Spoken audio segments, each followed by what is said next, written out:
Um, hey, Nate, it's Perfect. Jean. I gotta change my name on here. How's it going? Good. How are you? Up my speakers. How are you? Good. And you have it recording right now too? Yes, it's Oh, recording, and I'm going to make you host as well. Hey, Pam, to make sure everyone help me make sure everyone is muted except the speaker.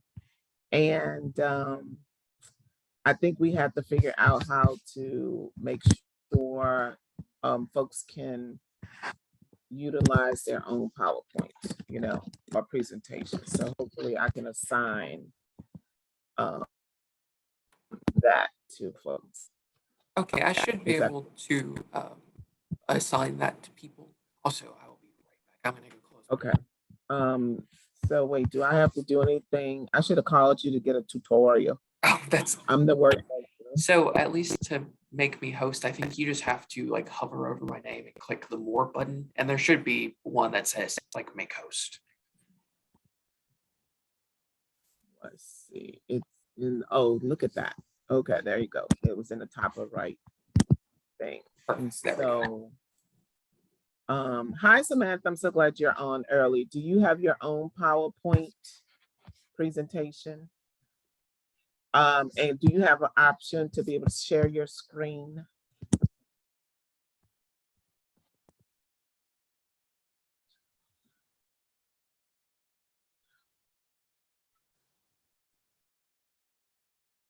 So everyone should be able to share their screen from what I'm looking at the settings right now, but just in case if there's any issues, I can find a way to fix that. Okay, I will email you Samantha's presentation.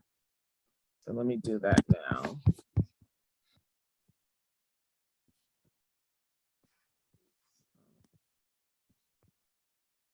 And then I think that's everything. Martina has hers. I think she'll do that one. And I'm sharing now. Can you guys see the presentation? yes. Uh-huh. Okay. Yes. I'm going to go into slideshow mode for a second just to see what happens. Can you guys still see the presentation? Yes. And am I on the second page now? Yes. Okay, awesome. Yes. So I'm good to go then. Do you want me to take it down for now? Yeah, I'm gonna put up Yeah. the agenda, but I also need to go through Absolutely. update the subcommittee. Oh, and it looks like I was even able to like keep you guys. Sometimes I have that issue when I go into presentation mode. I can't actually see faces, but I had it all there for a minute. It's like a miracle. And I want to just like bottle that up and be like, remember that time? It actually worked. Right. Nate, would you mind putting up the agenda first? Yes. Let me I know it's just pull that up real quick. have to do with technology stuff.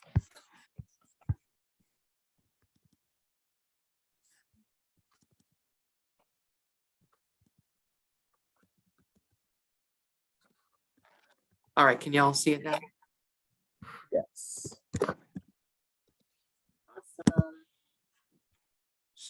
So that's everything except the adjournment, but otherwise this should be all of our stuff.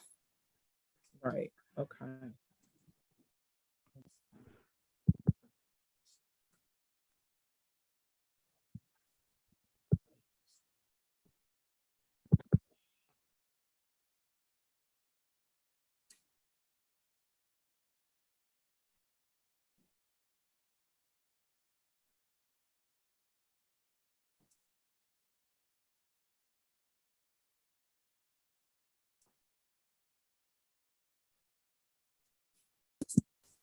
Gina, are you frozen?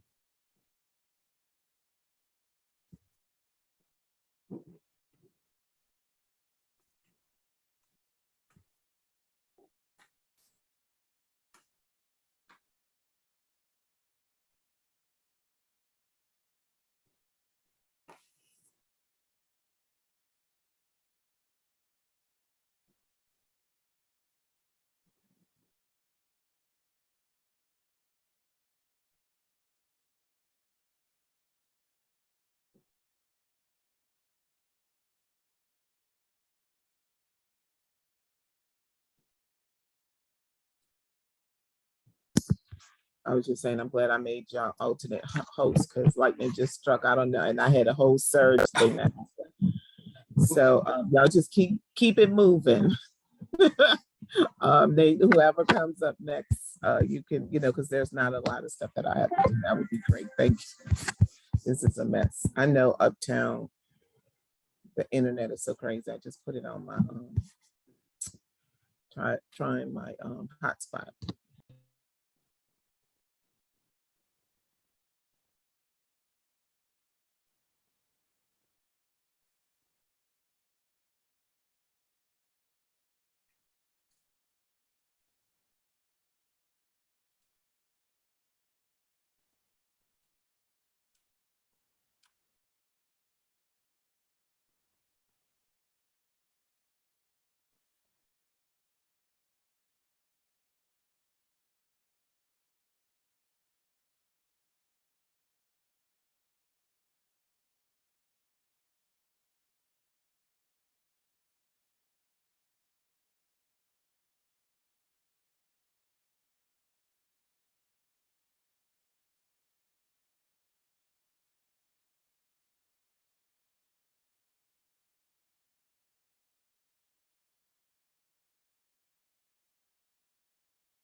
Welcome everyone. Folks are joining. We'll get started pretty close to 12 noon. Thank you everyone for coming in today. We'll get started soon.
It says there, Assistant Secretary Curtis Nelson.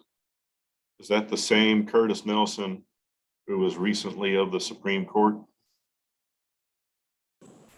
That would be the same. Richard, you come in getting started, huh? I know. Good afternoon, everyone. Good afternoon. Okay, so it is right at noon. I'm sorry, 1 o'clock. So I'd love for us to go ahead and get started. Can we see how many commission members we have? First of all, I'd like to welcome everyone and state that unfortunately Representative Duplessis is unable to join us today, so the meeting will be chaired by yours truly, so please bear with me. So how many, Nate, can we see how many members we have? Yes, I can take the roll real quick.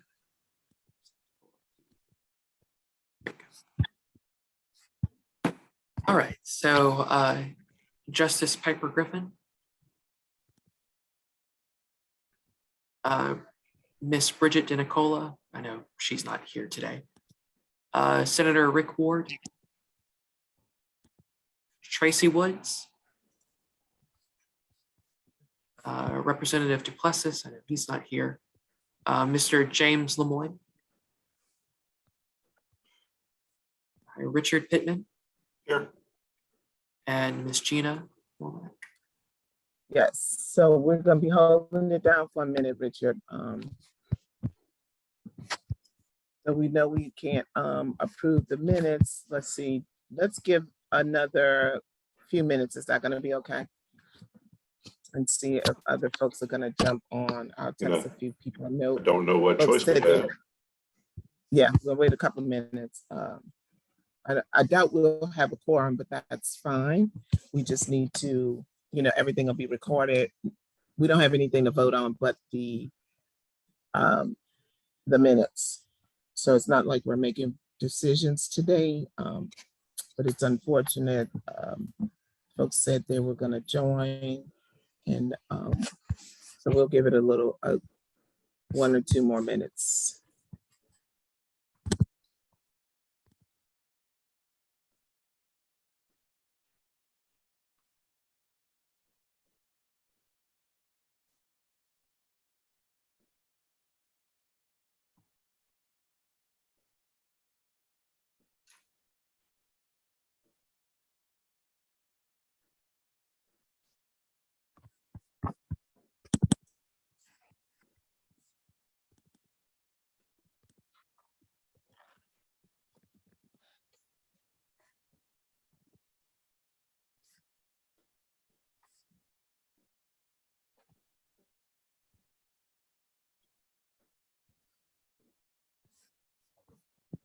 I think we're gonna have to bring music next time.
I can tell some people have been jumping on, but I can't tell who.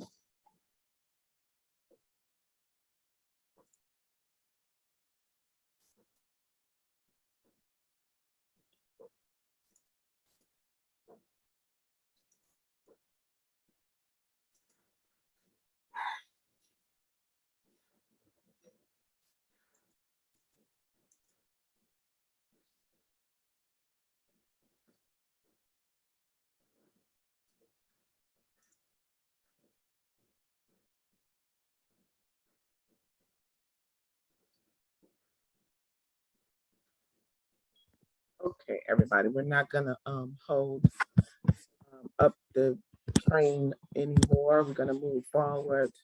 Um, the great thing is that the meetings are recorded and placed on YouTube for follow-up, so everything will be in a matter of record. So everything that is being said will definitely be available for members. So we're gonna go ahead and get started. We did the roll call. I don't know if others have come on, but we're going to begin today's meeting. Very important part of our meeting, and very disappointed, sad and disappointed that more of our members are not here, but we'll make sure that the testimonies that we're going to hear today will definitely be saved and sent to our members. Unfortunately, too many times, the work that we're doing is about youth and young people, and we don't often have an opportunity in a space for that. The best part of my job is in making sure that our people who are most impacted, our youth, our families, are available to share their stories and their testimony. I ran across this quote today that I want to share with you all, and it says that young people must have their voices heard at all times. We cannot be passive participants in the conversations about our future, meaning youth future, right? We must get active and create the future the way we want it.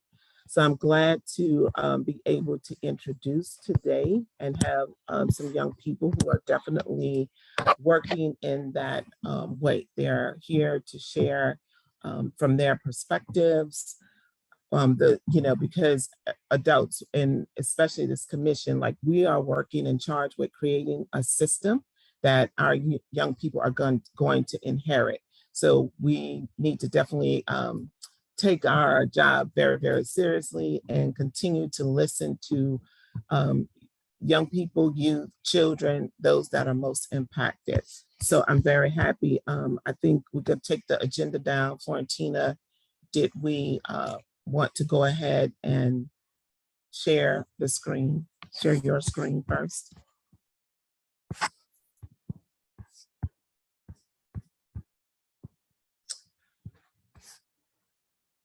So just as we just say that youth voices matter, we're going to hear today. First up, we will hear from Ms. Dion St. Etienne. Good afternoon, everyone. I am Dion St. Etienne, and I am a graduate student at LSU Health Science Center. I'm currently working towards my Master of Public Health with a focus in behavioral and community health sciences.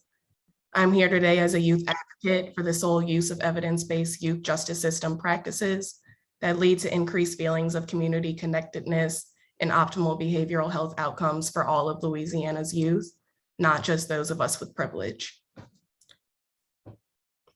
And I'll pass it to Cameron.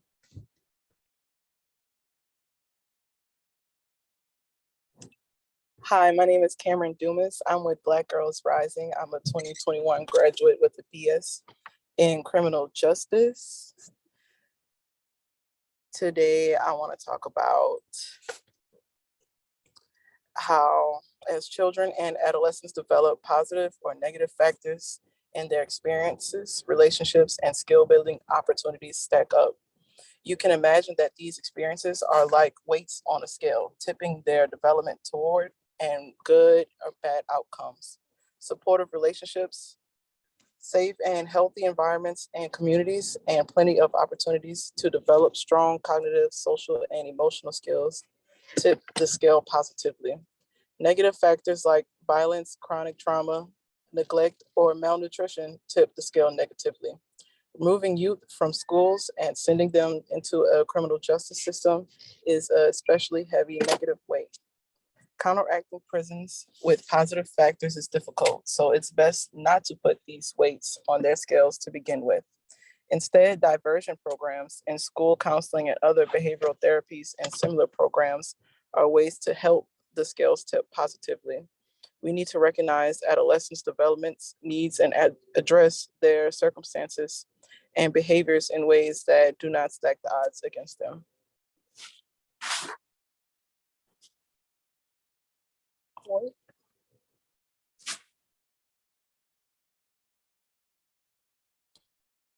Hello and good afternoon. My name is Jeremiah Daniel Jones. I'll be coming from the Black Men Rising movement.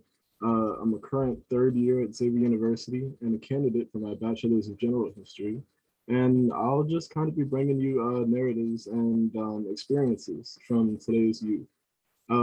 So first and foremost, I'd like to say that the current school to system, or the current school to prison pipeline system that we have currently is frankly a labyrinth, and it needs to be disrupted and transformed into something that can more effectively help today's youth. I will say that there are a couple things that we can do to accomplish this end. Namely, we should limit the amount of entry points into said labyrinth. We should limit the amount of ways in which children and youth become caught up in these systems, and try to instead keep them in the scenarios or in the situations that they in fact, you know, are supposed to be in, like school, like their community activities, like their extracurricular activities, etc. I think we should also attack the ideas that we have with our current schooling systems and try to reevaluate what exactly these practices that we have in our everyday lives actually do to the youth. Namely, the idea of suspensions and detentions and even expulsions. Not that they are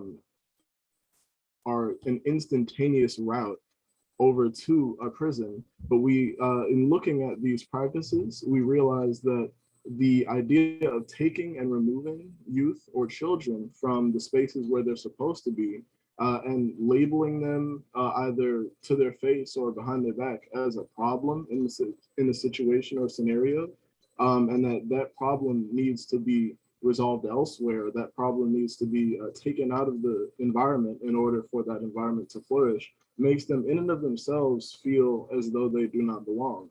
Without proper mediation and counseling or remediation and help in those scenarios, I think we should also maximize the access that children and youth have to their communities, to their school systems, etc.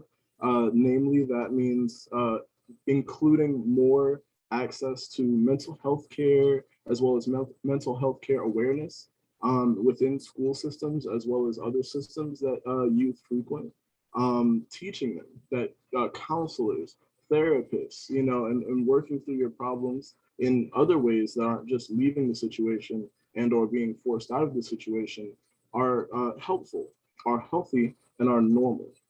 And finally, I would like to say that if we can rethink community development, rethink what exactly makes a well-formed school and a safe neighborhood, then we can, in and of that, find indicative principles that will allow us to keep kids where they are supposed to be, keep youth where they're supposed to be.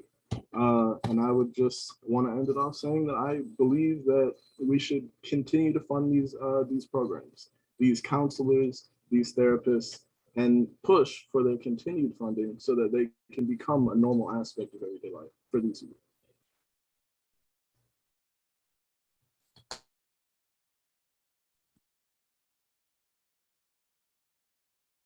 Dion.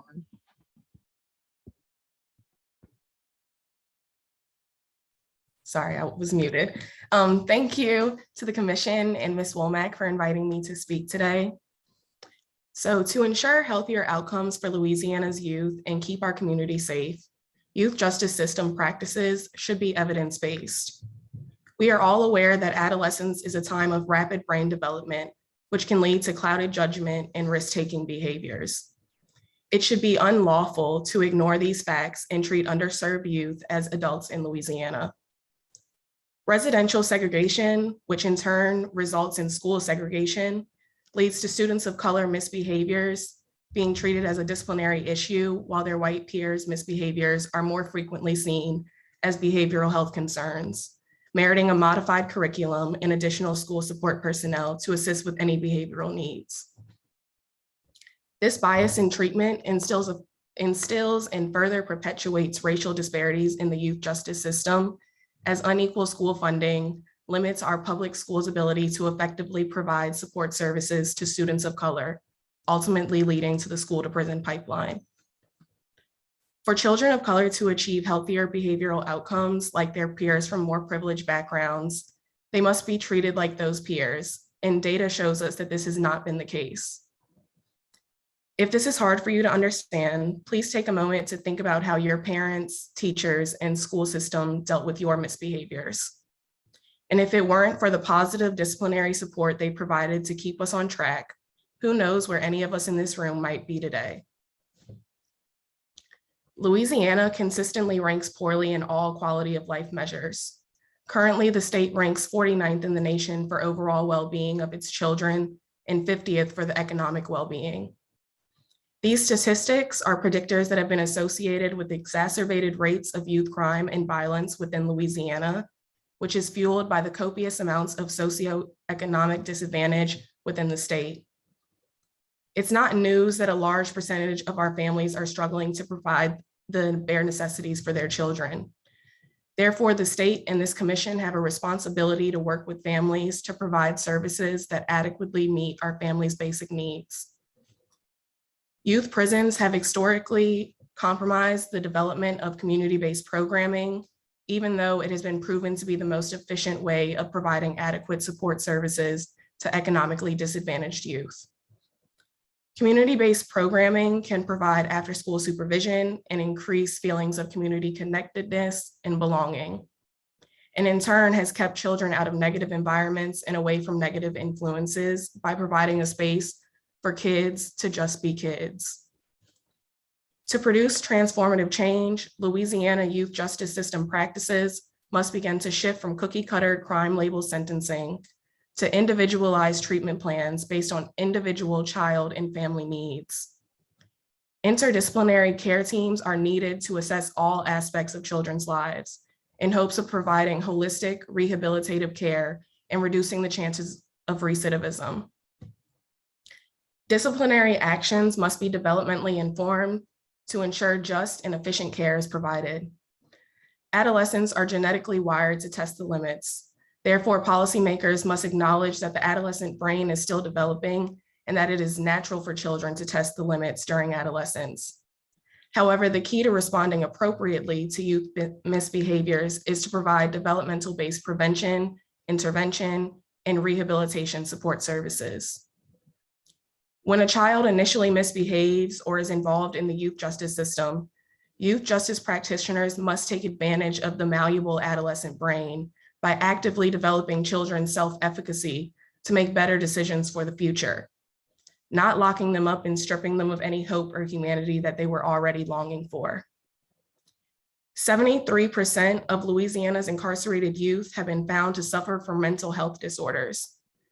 Therefore, all misbehaviors must be met with trauma screening and treatment when necessary, which could prevent youth justice involvement to begin with. Furthermore, all youth who enter the system should be met with interdisciplinary care teams that follow a risk, need, responsivity framework that will produce individualized care plans, ensuring all the child's and family's needs are being met before punishing them for a trauma response that arose out of survival tactics. Change does not happen overnight, but it is the members on this commission's duty to ensure adequate and efficient services to the families of Louisiana, and therefore must establish change management teams who can monitor and assess all change practices, ensuring they are evidence-based, ethical, effective, efficient, and ultimately lead to optimal health outcomes for all Louisiana's youth. Thank you all for your time. Thank you all very, very much. Does anyone have any questions that they would like to ask our young people?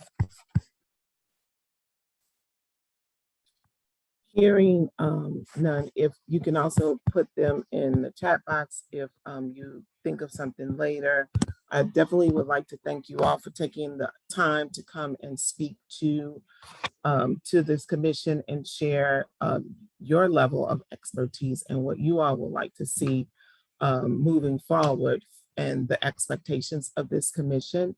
And so I think our folks added, really good context, and it's and made it very clear the things that we should be doing as a commission. But just to go ahead and reiterate, I wanted to just take a quick second. I mean, everyone that's on the commission or members of the subcommittee has access to what our vision and our goals are. But I just thought it might be good to put this at the top of every meeting so that we can remember while we're meeting and when we're working in our committees, what exactly we're really working toward. So the vision for this commission as laid out in Act 1225 is that we are working to build a revitalized system to be built upon a resolute, overarching commitment by Louisiana's leaders and its people to truly put children first above other priorities, especially those children who are at risk of abuse and neglect and educational failure, so society maladjustment and criminal activity. So the goal of this commission is to build a system that emphasizes prevention, and we should just put that overarching: prevention, assessment, early intervention, treatment, rehabilitation, and the proper development of civic values, learning competencies, and life coping skills in children that seek to build upon their children's strengths rather than simply punishment, where punishment is a last resort, is an appropriate and necessary remedy, and is without restorative justice and treatment, a system that ensures healing and growth for victims, youth, and their communities. I really think that's hugely important because the remainder of the meeting, we're going to hear from a consulting group that's going to share an evaluation of Act 1225. And let's just say, again, that's the Juvenile Justice Reform Act of 2003, that we have been working to develop this system. And so they'll share with us where we are in this reform efforts. Then we're going to hear some legislative updates from the juvenile justice perspective. And this is for us to all know, are we doing what our mission and our vision states? Are we developing, are we truly working to develop a system that puts children first? And then we'll go into the latter part of the meeting that we'll hear from some consultants we're working with and what we are doing in this moment to start moving toward the goals and the vision of this commission. And then it'll be for us to all think about what kind of system do we want to leave our young people who are going to hopefully take jobs from us. Like, I'm so ready to give up my job, and hopefully this job wouldn't even be necessary, that we will create the system that our young people just express, that they are saying that we need from their experience, from their learning, from their understanding. So we have a lot of work to do. So without further ado, if folks can go in that order, we'll hear from the Three Flights Consulting, legislative updates by Richard Pittman, and then subcommittee updates by Trepwise Consulting. Thank you all very much. Thanks so much, Gina. And I just wanted to pause for a second. We'll do introductions, but I did see a hand up. Does anyone have a hand up? Was there a question? I'm going to hold for when I do the legislative update. I wanted to talk a little bit about school to prison pipeline and talk about that presentation Dr. Stilling and I did a couple years ago that I'm sure Gina remembers. and throw a little bit of context onto that, but I'll wait on that. Okay, sounds great. I just wanted to make sure. Huge thanks. Sorry, Gina, did you have anything you wanted to say before we dive in? Okay, great. I'm going to start by trying to share my screen. Is that working for everybody? It's hard to tell. Yes, we see, that I work? see a Okay. bunch of windows. It's like you're sharing your screen instead of a single application. Got it. So not Right, now it looks exactly. good. Now got it it looks now. good. Now right we've got now. it. Okay, in presentation mode. Okay, fantastic. Well, I just want to start out by saying thank you to Gina and the Flick team for the invitation to work on this project. My colleague Robin Olson and I have been working on it together. She's here as well. We're going to sort of tag team this presentation. I'll allow her to introduce herself as well before we kind of dive in. We were thrilled to do this project. We are external consultants to Flick. I do some work still with the Urban Institute in Washington, D.C., which is an organization you might be familiar with. For about the last 20 years, I've done work in the juvenile justice policy and practice reform space, working with a number of different sort of topics and states around justice reform. We got funding from the Youth First initiative, the National Closed Youth Prisons initiative, to support this work and support the research here. We are thrilled to be with you today. I'm going to dive right into material after I let Robin introduce herself quickly, but we have contact information on here. Happy to follow up, answer any questions once we get through this presentation and after as well. Robin, do you want to hop on and say hello quickly? Sure. Good afternoon, everyone. I'm Robin Olson. Also really thankful for the time today and to be able to work on this project. As Sam said, our contact information is at the end. And just very briefly, very similar to Sam, I've worked for the last couple of decades on both adult and juvenile reform issues related to the justice system, and worked with a variety of different states on trying to pass legislation and implement those changes. And so it's great to be able to be here today with you all. Sam, back to you. Thanks so much, Robin. So today we're going to talk a little bit about a much longer report that we are releasing this week and are happy to share with you, titled Promoting Justice for Youth in Louisiana. And just to give you sort of a quick overview of our plan for today, we're going to essentially kind of make the case for reform and make the case for change. It's hard to follow the youth presentation that just came because I feel like everything they said perfectly aligns with what we're talking about here. And all I can say is absolutely just what they said, but they asked us to come and talk. So I'm going to give a little bit of additional piece around the research that we did. So today we're going to walk through just sort of our assessment of Louisiana youth at present and the kind of service gaps and needs that we see very evident in the state, sort of the current state of youth justice and where justice reform opportunities exist, and then want to spend a good chunk of time too talking about potential recommendations around, spoiler alert, we give them at the beginning, but then we'll walk through them as well, but really around 3 specific areas. Closing facilities and reducing incarceration, investing in community-based strategies that work, and increasing transparency on accountability and oversight. And in the report, we've tried to provide some actionable ideas for doing that and link folks to other resources to kind of fill in how to go about doing those pieces. And of course, certainly we want to leave time for Q&A and discussion at the end. So this research that we're talking about today draws on best practices. It also and Robin and I's knowledge of state level work that's happened to date in the justice reform space and youth justice reform space specifically. But it also draws on insights from a range of interviewees in the state of Louisiana. And so we talked to folks inside and outside of the system to get a sense about how they were thinking about things, where priorities were for them, what they thought stumbling blocks had been, and how to sort of move the dial forward and meet the goals that Gina so eloquently laid out for this commission in Louisiana specifically. So diving right into the first section, and again, there's a lot more detail in the report, but we really just wanted to try to hit the high notes here. Excuse me. Let's see if I can get that. Yes. So bottom line, Louisiana youth are currently in crisis. Children and families, frankly, are not getting the services and supports that they need to thrive.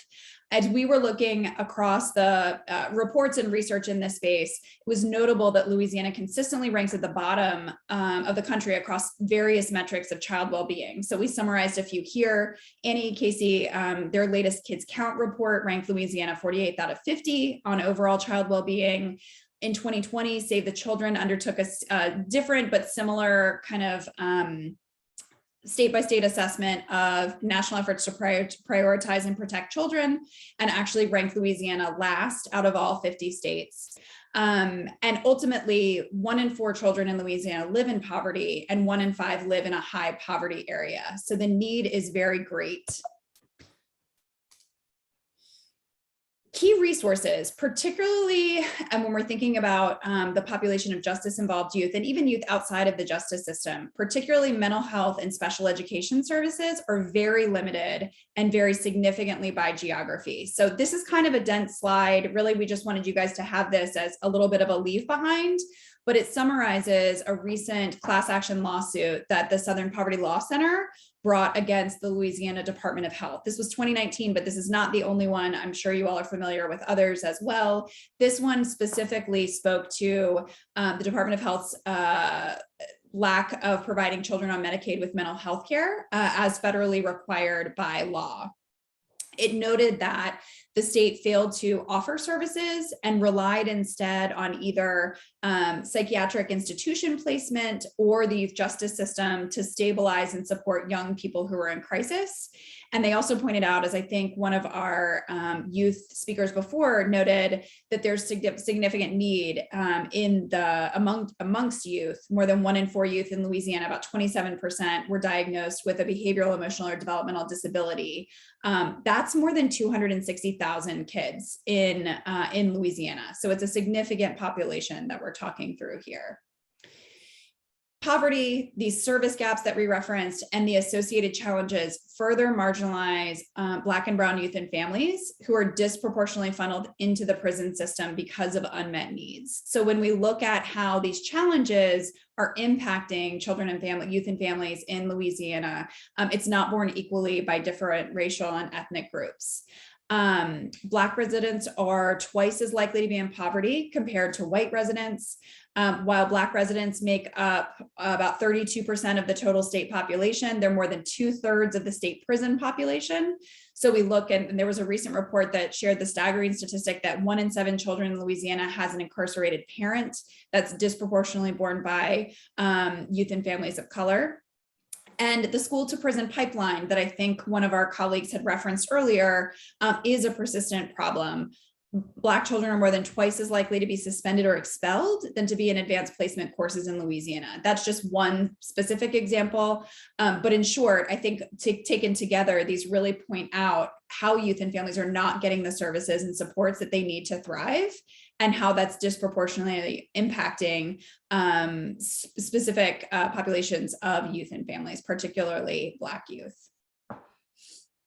So stepping back, wanted to do a quick snapshot and data look at the current state of youth justice in Louisiana.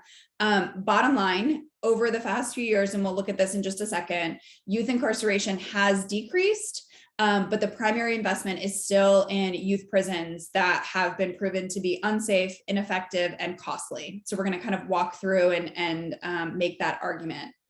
As you all, I'm sure, are quite familiar, Louisiana operates 5 primary state youth secure correctional facilities, and then contracts additional non-secure residential placement options throughout the state. Also, and we focus primarily on state placements here for youth post-adjudication. There are, of course, several secure youth detention facilities run at the local level as well. So just a reminder that when we share data here, it does not include kids in detention centers, only kids who have been adjudicated and are in the post-adjudication placements.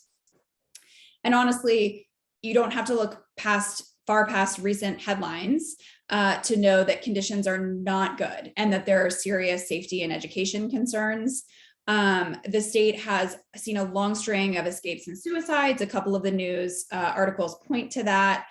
Also a pretty well documented history of poor education services for kids in secure facilities. And it's hard to talk about this topic and not reference the new information that came out in March about a new facility, the Cadiana Center in St. Martinville, which just opened and had numerous challenges in terms of setup, not being particularly well set up and utilizing sort of outdated methods that most places do not use anymore, including solitary confinement, iron shackling, et cetera. So all to say, we know that there are serious concerns about the remaining youth prisons in Louisiana. And again, despite the fact that we've seen some declines, we're still seeing hundreds of young people in these secure and non-secure placements. So I know this can be a little bit hard to read. I apologize that this is kind of small, but this is looking between 2018 and 2021. So this is just a recent kind of snapshot of the past few years. At the top, the gray bar represents secure placements. The black bar represents non-secure placements, and then the blue bar at the bottom are kids who are in out-of-home residential placements on a FINS charge alone. Again, this doesn't include any of the kids who are in local county detention centers or parish detention centers, excuse me. And notably here, in several states, we've seen populations sort of decline and stay lower than during the pandemic. But in Louisiana, and around secure care specifically, we did see some of a decline there in 2020, but we were back up to pre-pandemic levels by the end of 2021. Also want to just draw attention to this FINS line at the bottom. That number, again, has been on the decline, which is a good trend. But over this time period, over the past several years, we've still seen between 20 and 50 young people placed out of home on a FINS charge, which means a family in need of services charge that they had committed no crime for. And about half of those kids are Black. So just flagging that that's a particular population of concern in out-of-home placements. Also, consistent with the service gaps we referenced before, and this is consistent with national trends as well, but there are significant racial and ethnic disparities persisting in the system. So what you're seeing in this graphic is essentially the proportion of kids in secure, non-secure, and FINS placements who were Black. This is just Black youth, not all youth of color. And I think contrast is pretty stark. Though Black youth make up about 40% of the state's youth population, they comprise more than half of the youth in out-of-home placement on a FINS charge, more than 70% of kids in non-secure care, and more than 80% of kids in secure care. Over this time period, Black children were consistently, or Black youth, excuse me, were consistently more than twice as likely as white youth to be incarcerated in secure care. So again, these are just a few data points. There are others behind to back them up, but these disparities are stark and persistent. They have not abated during the COVID pandemic. Another thing we looked at, and I will say, just to be transparent and clear, something we're really pushing for, this data is a little bit outdated. Length of stay information is not readily available in the past couple of years, but in between 2015 and 2017, which was the most recent data we could find, we saw some interesting trends in length of stay. First of all, kids are staying for a pretty long period of time. This is in days. So in secure care, we see kids staying about a year, and we see that number increasing over this observation period. Also interesting, kids who are in on a FINS charge, by and large, held about the same amount of time as kids who were in on some kind of offending behavior or criminal charge. And then sort of last data point before we pivot and talk a little bit about recommendations. Despite declines, Louisiana is still spending the bulk of its budget and millions of dollars every year on these prisons, which have proven ineffective in rehabilitating youth. The governor's recommended budget for fiscal 2023 includes about $160 million for OJJ. That's a 6% increase from the current fiscal year. It's a 13% increase from the fiscal year prior. So we see costs increasing, but strategies not sort of shifting at the same pace. So Again, this information is also a little bit outdated, but the most recent cost data we have suggests that youth prison bed costs about $429 per youth per day. That adds up to $156,570 to incarcerate one kid for 1 year. We contrast that here with the cost of a year at LSU. So it's about 6 times more to pay for a youth to be incarcerated than to attend college for a year. And the recidivism data at the bottom shows that, although I will say credit to the agency, they are improving. We have seen recidivism metrics improving, but we still see that more than a third of kids released from both secure and non-secure care return to either OJJ or DOC within 3 years. So we're seeing marginal improvement, but still spending the bulk of our resources on these facilities and not seeing a fantastic return in terms of efficacy in preventing kids from coming back in that revolving door. I'm going to hand it off to Robin as we pivot to recommendations. And Robin, I'll try to follow you, but if you also just want to tell me when you want me to move forward, I'm happy to do that. I think it's probably more efficient than switching sharing. Yes, thank you. I appreciate it. Let's see. Okay, so on this slide, I wanted to just say that as Sam just outlined, the state does face severe and unique challenges, but we think that the state can address some of the public safety and youth and family outcome challenges by making some changes in policy practice and investments. And so next, we're going to talk about those 3 categories of recommendations that Sam outlined. First, this one talks about Louisiana should close facilities and decrease youth incarceration. This will allow the state to address some of the violent, dangerous practices in the facilities and also be more cost effective. As you saw earlier, youth incarceration is extremely expensive and isn't producing the outcomes people might want to see. So this, in addition to the harm that's occurring in the facilities, means that if incarceration can be reduced and facilities can be closed, funds could potentially be used elsewhere that could be more effective. You can go to the next slide. So through our interviews and as Sam talked about, a review of best practices and things happening in other jurisdictions, here's a list, and the report outlines in more detail some ideas around how to implement some ideas around closing facilities and decreasing youth incarceration. So the first one is a global point about trying to find the entry points where youth are coming in to secure and non-secure care, and finding ways to reduce the number of kids coming through those doorways or close those doorways altogether. Also important is the second point, which is reducing the length of stay in facilities. As Sam noted, from what we can tell in the data, length of stay has been trending up for youth going into facilities. And so it's important to examine what is happening with this and look at ways to reverse it. We know from research that longer length of stay does not reduce future offending and crime for most youth. We also heard some about some options around independent living that have been explored in the past from OJJ, and thought that was an interesting thing to continue to look at. Third on this list is investing in front-end assessment centers. We're aware that this is something Louisiana has explored before.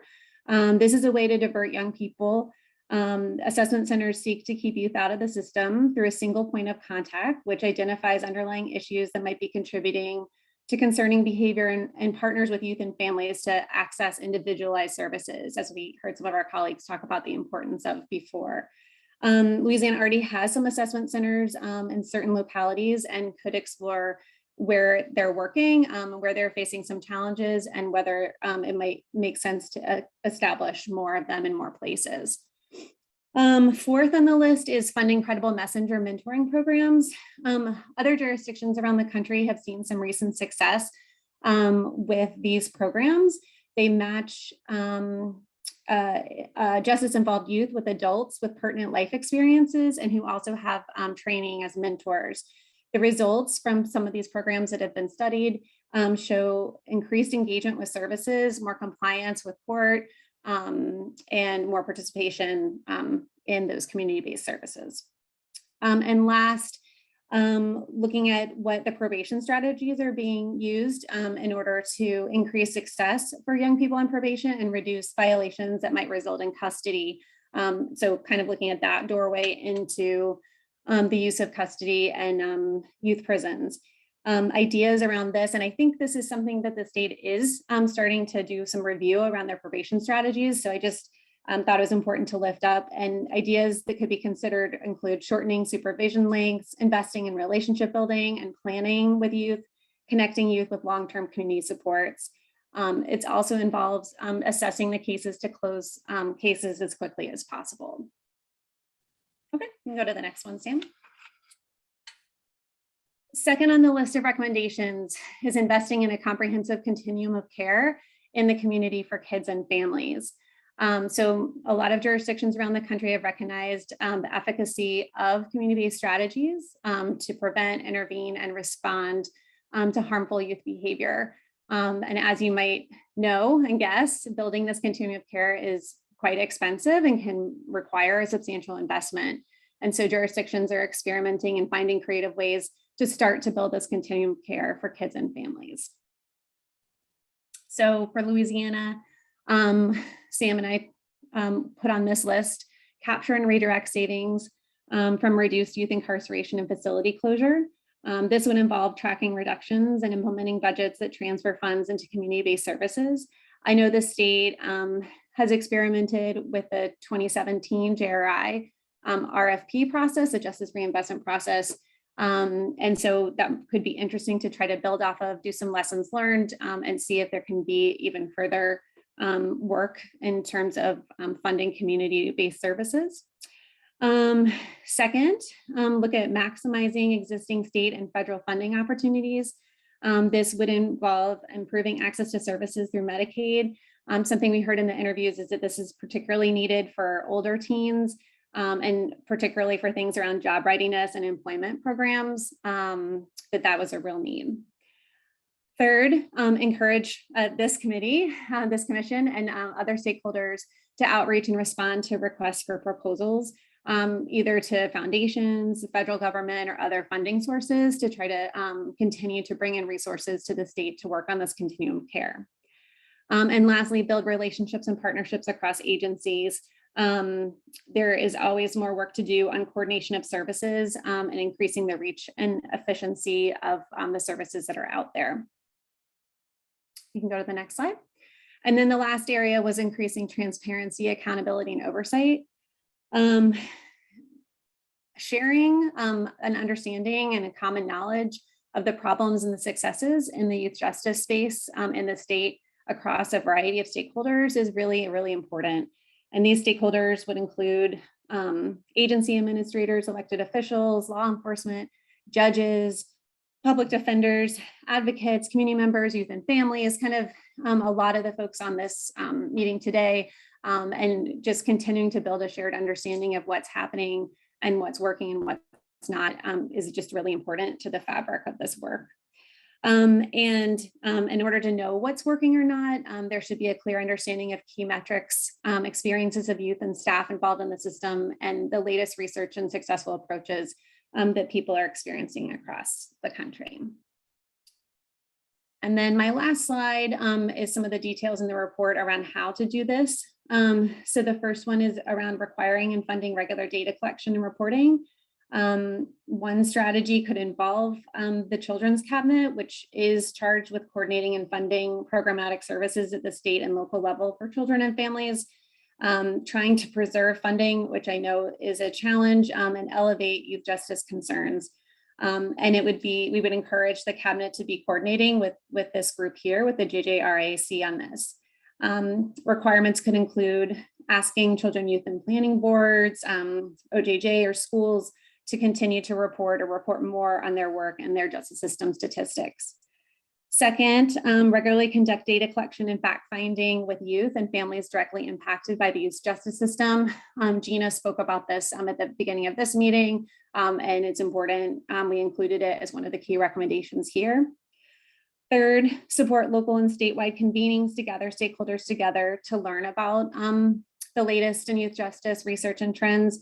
And in particular, we heard in some interviews about the importance of having those involved in the education field, connecting with people in the youth justice field to make sure information about what diversion and services and approaches are working best, and making sure that information being shared across the silos.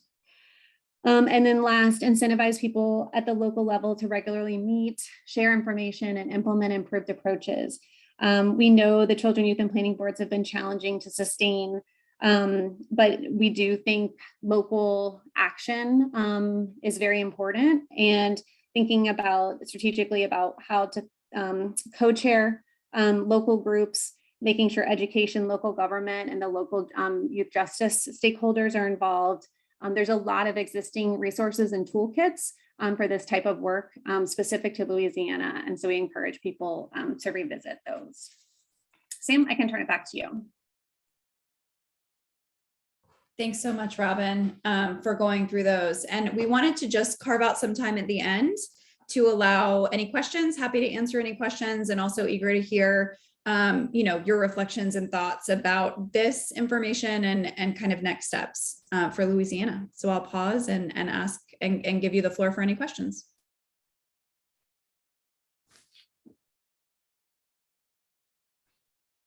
Oh, sorry. I jumped ahead and trying to just make sure I didn't miss anything in the chat.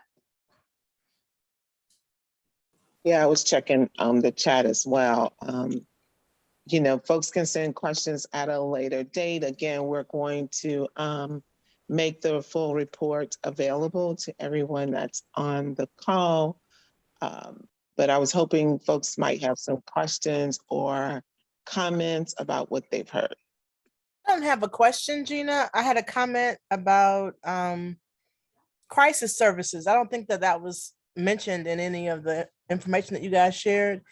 And I think that a robust system of crises might help some of these families on the front end before they end up, in front of a FENS adjudication or something like that.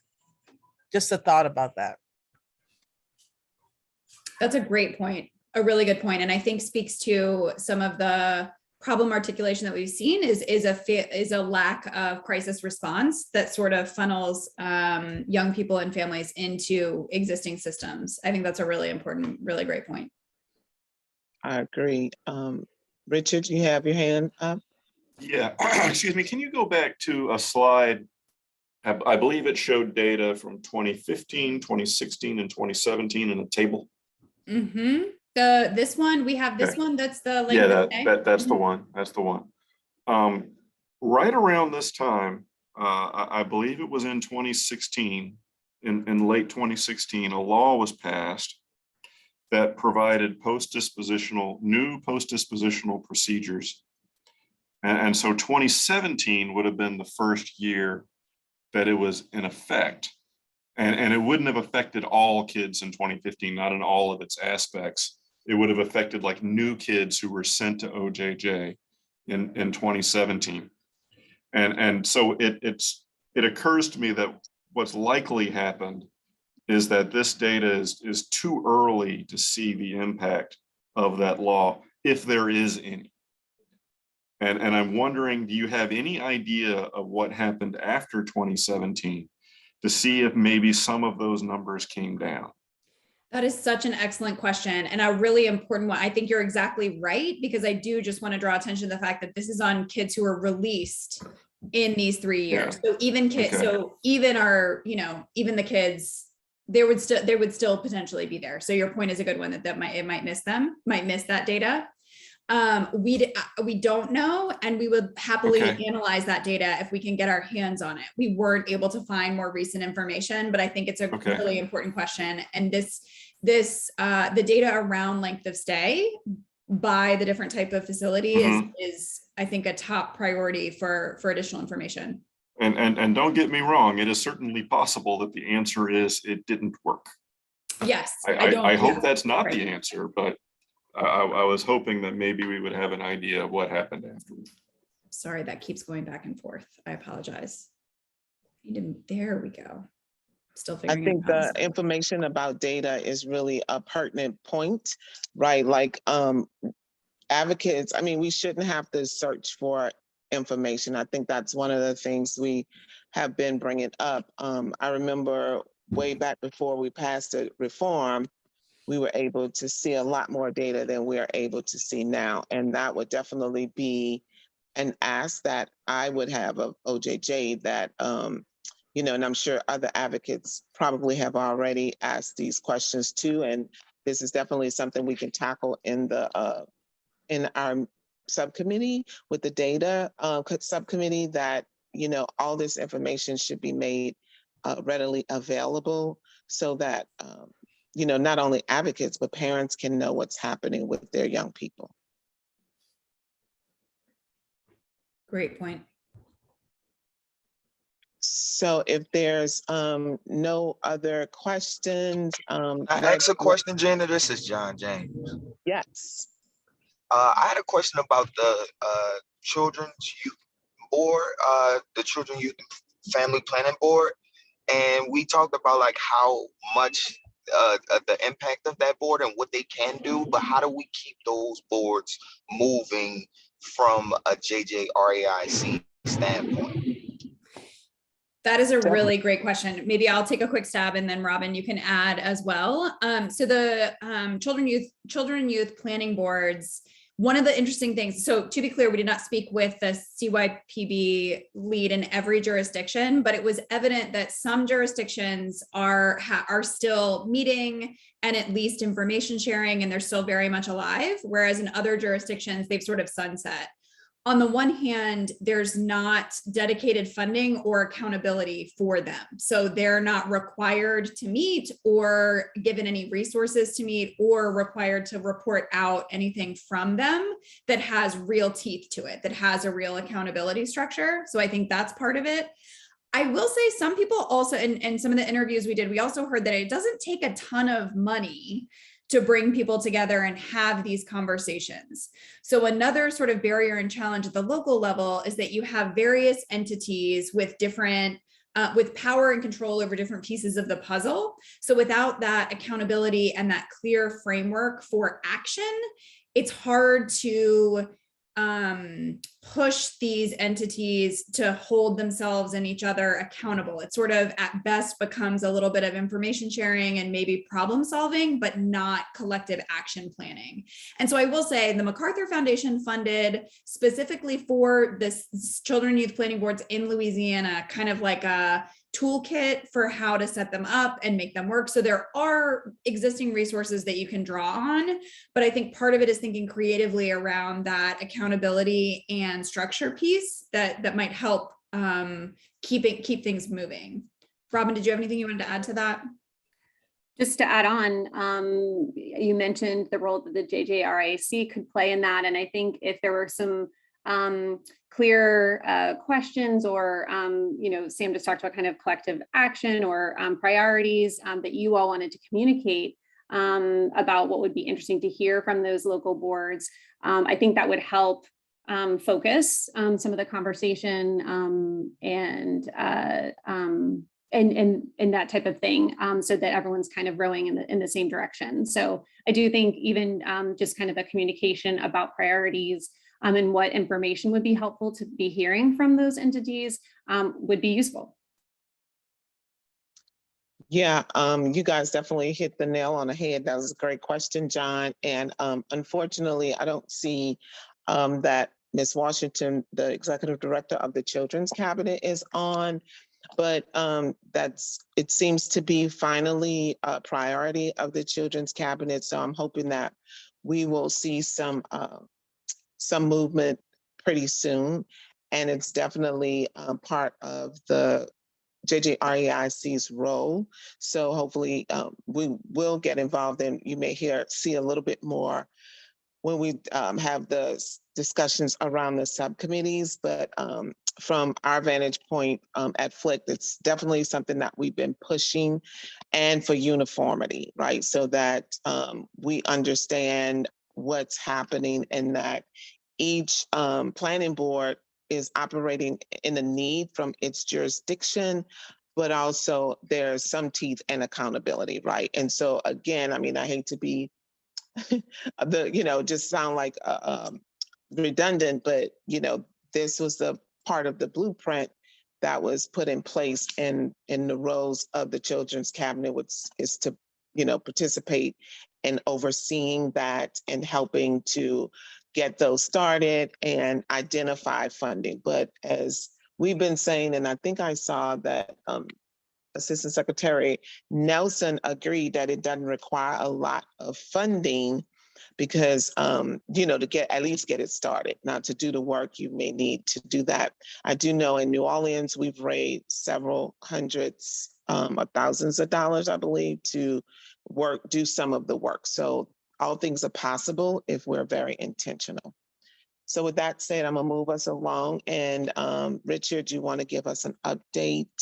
Please continue to put questions and solutions in the chat box, and we're keeping that recorded, I believe, so that we can make sure we keep track of what folks are saying and any good solutions and any other questions. We want to make sure that we're being responsive.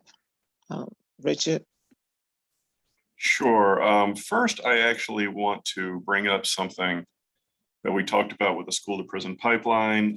Dr. Eric Stilling in my office and myself did a study a few years back using public defender data, asking public defenders to put in place of offense and when they entered in delinquency cases that they had brought in. And I wanted to show something. When it said school, when they used school as their place of offense, here is what we found. 80% of those cases were misdemeanors, and 20% of those cases were felony grade delinquent offenses. And this was, I want to say this was 2017, 2018, we did this. When it wasn't school, it was much closer to 50-50. Is what they input. And this wasn't a statewide data initiative that we did. So not every district did this, and it did vary a lot by district. So, I want to give that caveat about the quality of this data, but a remarkable difference in the charging profiles that we saw in cases that originated in schools versus cases that originated out of schools. And when we cross-referenced that with race, we saw that these cases had an even higher degree of racial and ethnic disparity in terms of charging than cases out of school did. So there was discussion about the school to prison pipeline, and we were really able to put some numbers to that in ways that I personally think is pretty compelling. This is the presentation that we did for this at the governor's conference at that time. I'm gonna stop that share. Okay.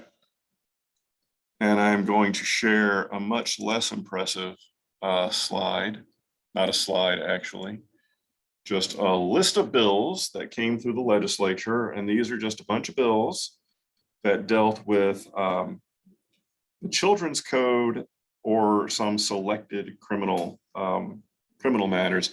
And what I did was I grayed out, and so they're kind of obscured, the ones that don't really have anything to do with juvenile justice. They might be child welfare or mental health stuff, like mental health commitments, or things that aren't really very closely tied to actual juvenile justice. And the ones that are in this normal color are the ones that do have juvenile justice impact. The ones that are listed as act have been signed into law by the governor. The ones that just have the House bill or Senate bill designation, last I checked, which was yesterday, they hadn't been signed into law by the governor, but they may have changed since then. I will go over them. The things that were actually passed, I think aren't that consequential. They're kind of small proposals. We'll talk about them in some detail, but they're not big deals. The bigger deals, I think, were was the tone and the discussion and the proposals that got a lot of traction but didn't ultimately pass. And my perception as to why they didn't ultimately pass isn't that they were unpopular, is that they ran out of time in getting like the support coalesced around particular versions of those bills. And so they ran out of time. And those bills would have been highly impactful, potentially, in ways that I think would go against the mission of this commission. And we'll talk more about that. Act 217, just all it does is regulate when district attorneys get progress reports. Didn't seem very consequential to me. Act 222 created a new crime of recruitment of children into carjacking. And it appears to be modeled a lot on the sex trafficking statute. And what it does is it makes a separate offense of a person over the age of 17 to recruit a person under the age of 18 into a carjacking scheme. Never mind aiding and abetting. But the problem I have with this is really more than anything to do with that age gap. So like an 18-year-old can recruit, or excuse me, a 17-year-old can recruit another 17-year-old into carjacking. And that falls into this weird statute. Whereas if an 18-year-old recruited an 18-year-old into carjacking, it would not. I think those are based on this perception of a disparate power dynamic and a perception of coercion, which I think if you were talking about an actual adult and an actual child or adolescent would make sense. But when you're talking about what are really two peers, I'm not sure it makes a lot of sense to think about it that way. But anyway, moving on, HB 434. I haven't seen if this has been signed into law yet. A child cannot be given a deferred disposition if convicted of a violent offense. There might be a way to challenge the effectiveness of that act since it uses this improper term convicted instead of adjudication. But that's for courts to decide. HB 746, that was one sponsored by Representative Duplessis that regulates and I would say primarily forbids the use of solitary confinement at OJJ facilities. It's long, it's kind of complex. I haven't fully gone through the contours of it, but it is definitely meant to limit, if not eliminate, the use of solitary confinement in OJJ facilities. Act 175 is an interesting one. And I've had discussions with people in the field here, in my field, public defense and juvenile defense, about its impact. And there is disagreement over whether this is a big deal or a small deal. What it does is, in the current law, there are 5 offenses: first-degree murder, second-degree murder, second-degree kidnapping, and first-degree rape. And I'm blanking on the other one, for which if the person accused is 15 years of age or older, and there is a finding of probable cause in that initial hearing at the juvenile stage, that case, the juvenile court loses jurisdiction over that case, and that case can only proceed in adult court. It's the term of art is it's a statutory exclusion. Juvenile courts are statutorily excluded from considering those charges for someone 15 years of age or older. Well, Act 175 would give the DA's discretion in some circumstances, and it's confusingly worded if you ask me, but would give the DA's discretion to instead petition those cases in a juvenile case and keep those cases out of adult court if that's what they choose to do, and they would be the only ones that have the authority to do that. I have heard people say, well, this is what they do anyway, and it's just kind of codifying something that's an already existing practice. And I've heard other people say, well, that's kind of actually a big deal because that's not what current law says. I issue no opinion on whether that's a big deal or a small deal. SB 323 was a bill about creating a tiered system in OJJ custody. And I'm going to be honest, I could not keep track of the discussion of why this was important.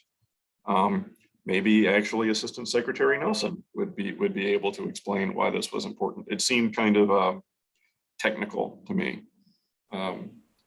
Which one is that, Richard? That was SB 323 by Senator Cloud. The tiered system. The tiered system bill. So what is the question? What does it mean? So, and is it important? We think it's important. Okay. You know, Louisiana statutorily, with the placement of youth in state secure custody, there's an emphasis on regional placement. And unfortunately, due to some recent incidents with the youth with the more severe behavior causing disruptions, the regional approach really limits our ability to move those youth away from the children who are focusing on their rehabilitation. And so with the tiered approach, Louisiana's looking to have a model where we can kind of have a placement for high-risk youth offenders who need more intensive rehabilitation services, youth with a moderate level, and then our low-risk youth. And so with the tiered approach, taking out of the equation those youth serving the mandatory sentences, we will have the ability, as a youth is working their plan, we can step them down from the higher facilities with the goal of reentry back into the community. Okay. So that is the approach. I know I have my team on. Mr. Pontin, did I miss something on that? Oh yeah, that's So Pontin's here too. Yeah, so I completely agree with what you said there, Mr. Nelson. This is just a fundamental bill that lays out some framework on how we can structure the juvenile justice system. Again, always looking at the idea that we're not getting rid of any therapy process. All the therapy, all the programming is going to be in place for all the kids, but it allows us to provide more safer environments for all of our children, because we can separate them much better. So we're not creating situations where children can become victims. Okay. And I will leave it at that. Thank you very much. SB 370, again, this hasn't been signed into law yet. Last I checked, basically allows the court to order parental involvement in disposition orders, which I suppose also would open the door to finding parents in contempt for not cooperating with disposition orders. And draw your own conclusions about what you think that'll do. And SB 379 adds was a bill, hasn't been signed yet. Of all the bills that were passed and hasn't been signed, this is the one. I think there is, like, maybe it'll get vetoed. I don't think the other ones will. I don't think they're many of them are that consequential enough to veto them. But this one adds felony grade delinquent adjudications to the definition of felonies for the purposes of felon in possession. That's felon in possession of a handgun statute. If it was committed at 16 or 17 years of age, and the offense of felon in possession is committed before the age of 24. There's a serious question about whether or not this is constitutional. And I think some people would say I'm being charitable to say there are serious questions about whether it's constitutional. Or just say it's just flat out unconstitutional. But that was something that was passed that would, that affects the juvenile justice system on some level. And that was really it. That's really, in terms of what was passed, a very quiet session for juvenile justice bills. But what was not quiet were some of the proposals that got a lot of traction, including a proposal to outright repeal raise the age, which has only been in effect now for a couple of years.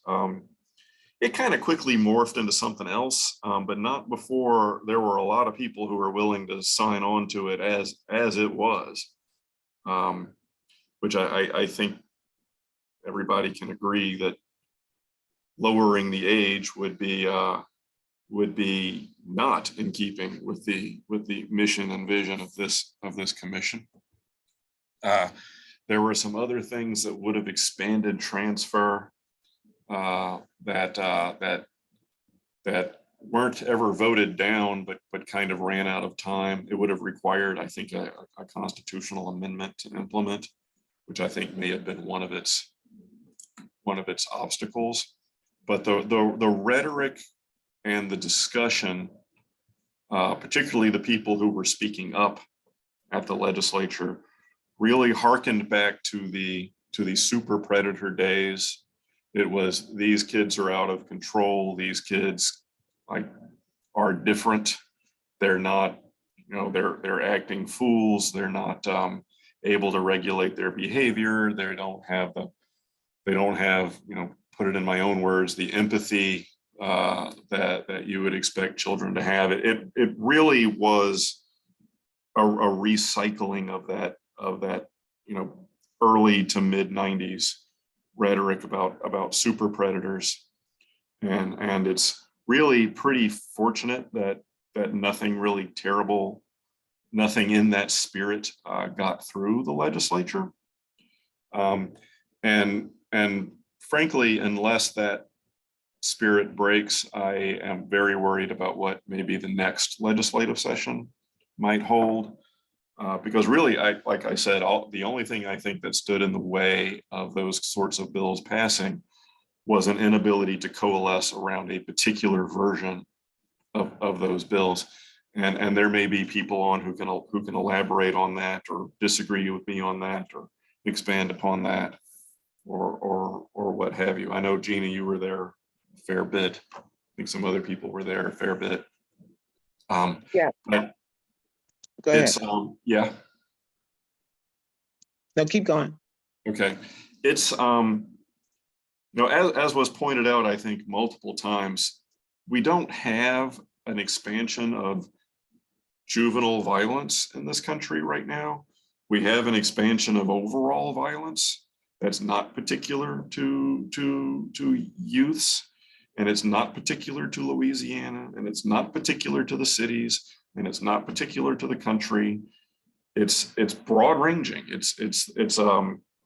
It crosses socioeconomic. It crosses the city, suburb, rural divides, but it all seemed to fall on youth at the legislature in ways that I believe someone in the chat said alarming.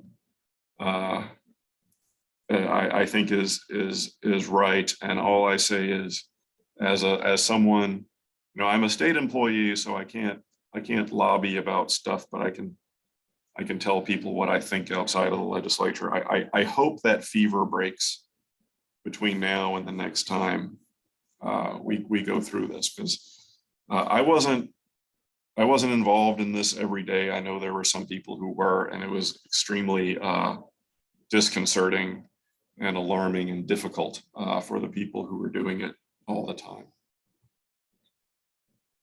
Thank you, Richard. I mean, I definitely agree. And I had to get on my phone. My computer mic wasn't working, so I'm in two places. But I agree with you in regards to rolling stuff back and going back to the super predator days. And we definitely want to be able to get out in front of that again. I'm just going to continue to say that again. This is why this commission is so important, and the work that we do in coordinating the services and the systems.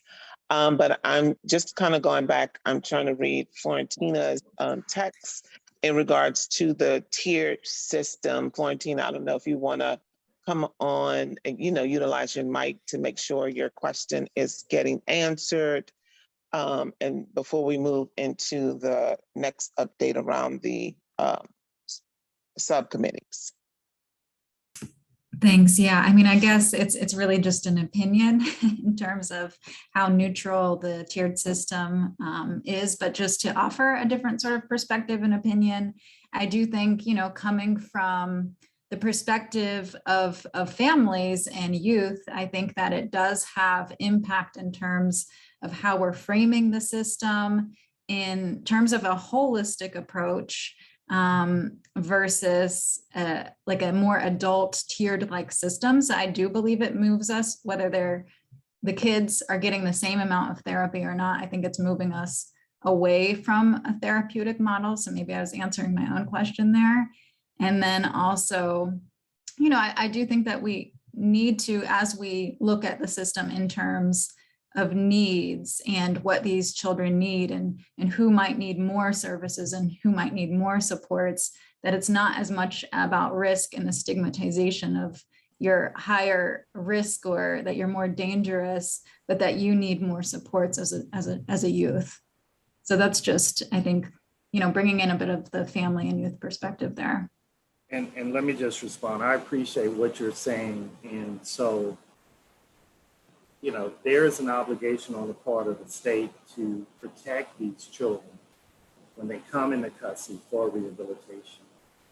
So when we have scenarios and situations where older youth with more aggressive behavior are attacking younger youth and destroying property, it really restrains the state's ability to rehabilitate all of our children.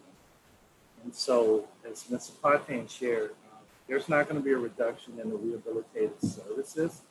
And the goal here is to continue to expedite the process for our children. We don't want long length of stays with any youth that comes into care. So we're doing an assessment of where we are with making sure children are not languishing in the system. Some of that is requiring some conversations with our judges because we're finding situations where OJJ is making recommendations for youth to return to the community or be stepped down, and judges are denying the request. And so where we are with the system right now is really putting a focus on how can we maximize the rehabilitative services for all of our children and ensuring that children are not getting injured while they're in our care and that staff as well is not getting injured. But I appreciate your comment.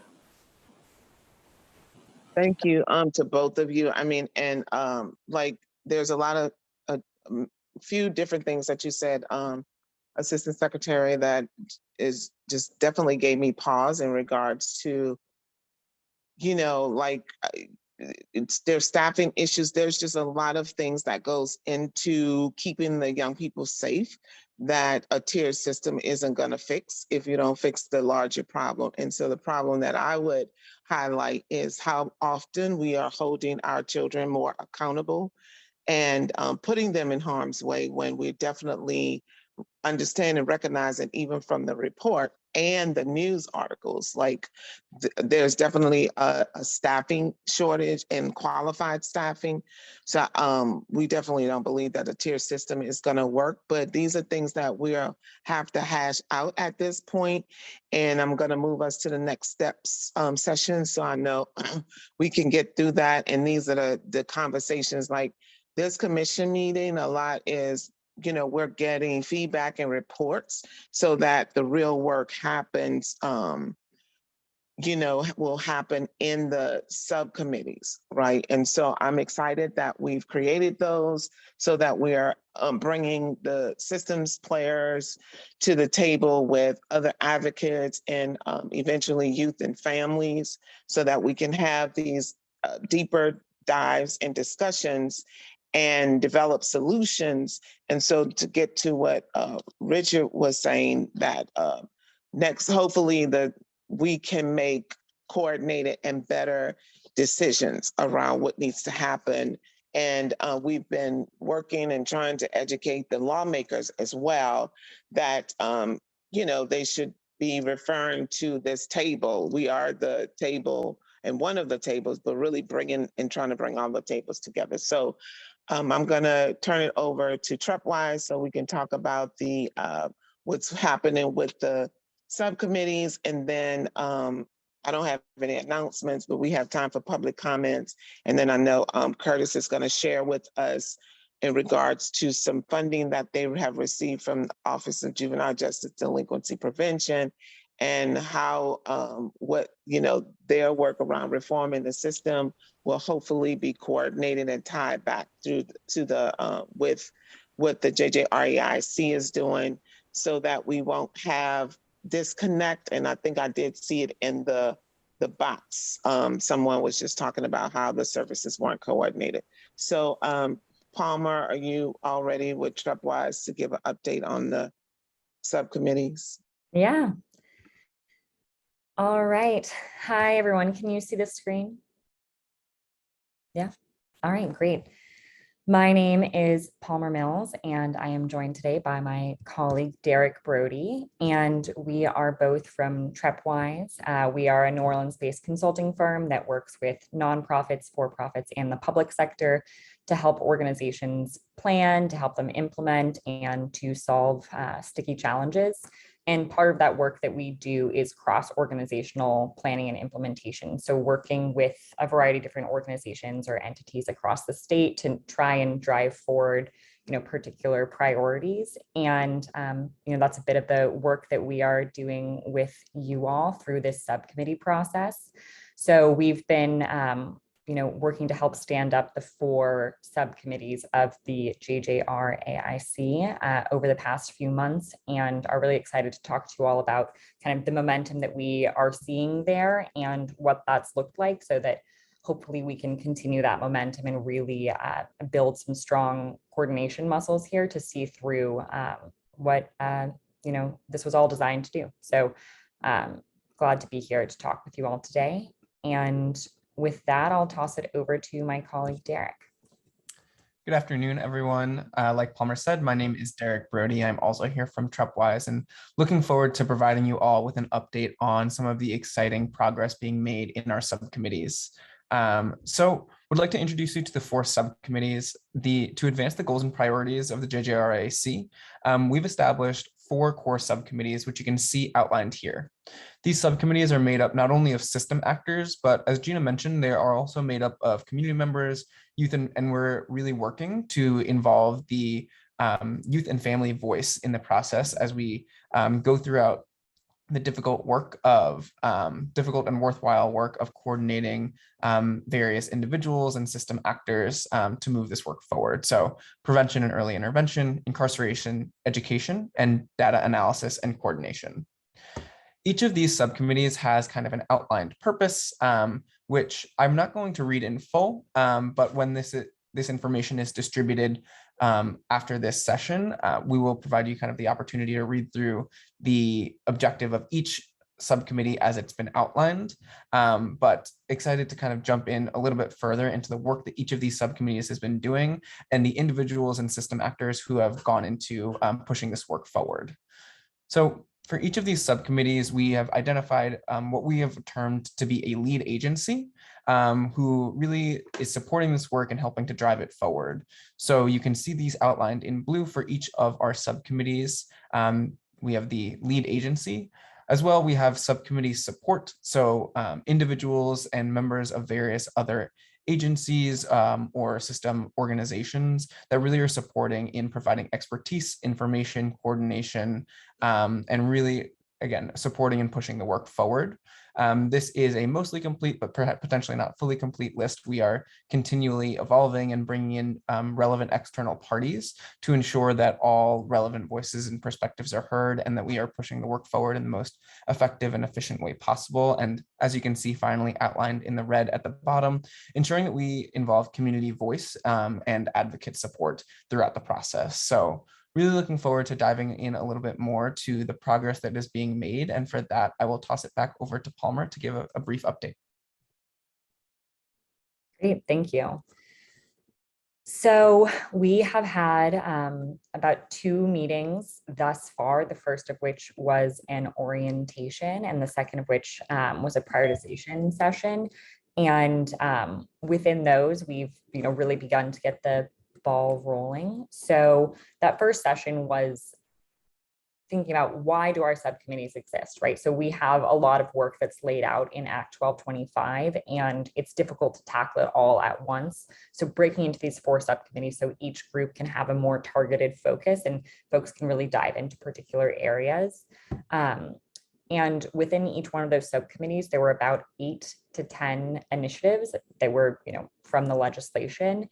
And similarly with those, it's even within each subcommittee to have 8 to 10 objectives or initiatives is a lot, right, to tackle all at once. So we wanted to take the different subcommittee members through a process of identifying what they most want to work on first, and not just, because of innate desire to see this move forward, but, what is most feasible? What do we see as the most impactful? And thinking about how some of the objectives may be interdependent upon each other. What really needs to happen first in order for the rest of these objectives to flow afterwards. So we had a process with each of the subcommittees during the second meeting to do that prioritization, where each subcommittee walked away with 3 objectives or initiatives for focus in this earlier time period. And we haven't set a particular, it's a 2-year focus, or it's a 3-year focus, or a 6-month focus. There hasn't been a date set yet in terms of how long we want to be focusing on these, but knowing that this is the initial work that we're doing in order to build those coordination muscles, build those execution muscles, and build momentum. So here is laid out each of the 3 objectives that were selected and prioritized for each one of the subcommittees. I am actually going to read these to you right now, but you also obviously have the opportunity to read these afterwards, because I do want to give a little context on some of them. So in the prevention and early intervention subcommittee, the 3 that were selected was to create a single state entity for providing services to children and their families, to undertake studies and develop proposals and recommendations that redirect programs for children and their families from crisis intervention and residential programs towards that early intervention and prevention and family preservation, when that would be more efficient and effective in terms of human costs and monetary costs. So really in line with the, prevention and early intervention purpose. And then regionalizing services to youth that embrace a therapeutic environment, which is part of a collaboration with OJJ and CYPB. And I want to give a little context on the first one of these objectives. So there was a lot of conversation in the subcommittee about, what this means and what it would mean to bring this to life. And there's not a lot of energy around actually creating some agency or like really formalized organization that is over everything, but rather that like cross-coordinating capability that exists in some sort of system, or that there's something that is allowing that cross coordination without it necessarily being a formalized agency. And there were a few things that have been talked about that are already in the works across the state that ideally, the subcommittee could tap into to see this come to life. The no wrong door approach and system being one of those examples, but there's a little bit of a engagement with this objective in a different way than it might read on first glance. Then in terms of the education subcommittee, so the 3 objectives that were prioritized there include co-creating a specialized system for measuring youth progress in the alternative schools located at OJJ facilities and monitoring educational programming, addressing barriers and challenges for youth seeking post-secondary educational opportunities for youth in OJJ's custody, and improving methods and procedures for the handling of school suspensions and the referral of students to alternative schools. For incarceration, it was helping to support and promote policies that can help increase family participation in youth treatment plans. We've heard that there hasn't been a lot of family participation in plans, and this is something that OJJ is really interested in as well. Identifying potential partners among local community programs and state agencies for a variety of services related to health, mental health, family programs, and educational services, and ensuring that those resources are readily available. Improving education, mental health, and educational services of youth in secure care, and ensuring best practice interventions are being utilized. And then finally, for data analysis and coordination, so exploring potential partnerships with 211 and 911 services to collect data, developing and mandating a comprehensive strategy to foster interagency agreements and cooperation around data sharing, and then using data to basically support young people in a variety of ways. So there's a lot of information. And like I said, we will be providing this for you all to look at after the fact, so you can dive into it more.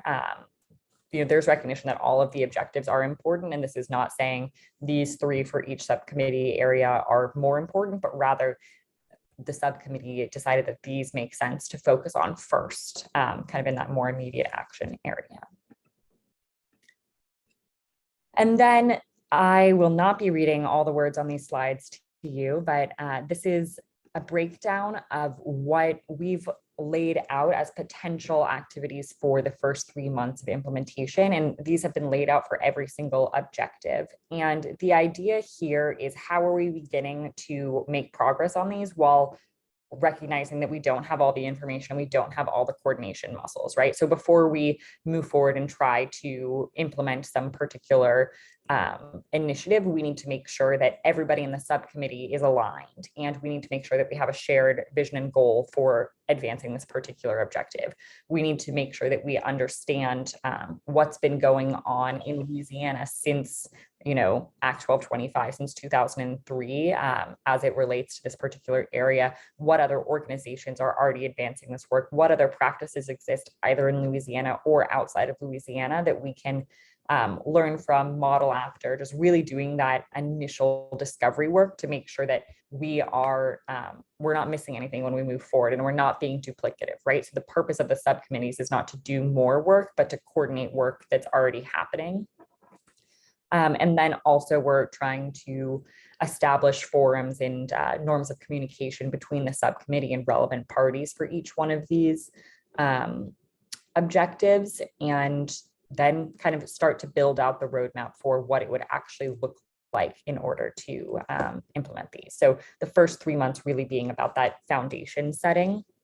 And I can flip through, you can see we have these for each one of the 4 subcommittees for each of the 3 objectives that were prioritized. So again, after this meeting, this will be sent to you all, and you can flip through and read in more detail.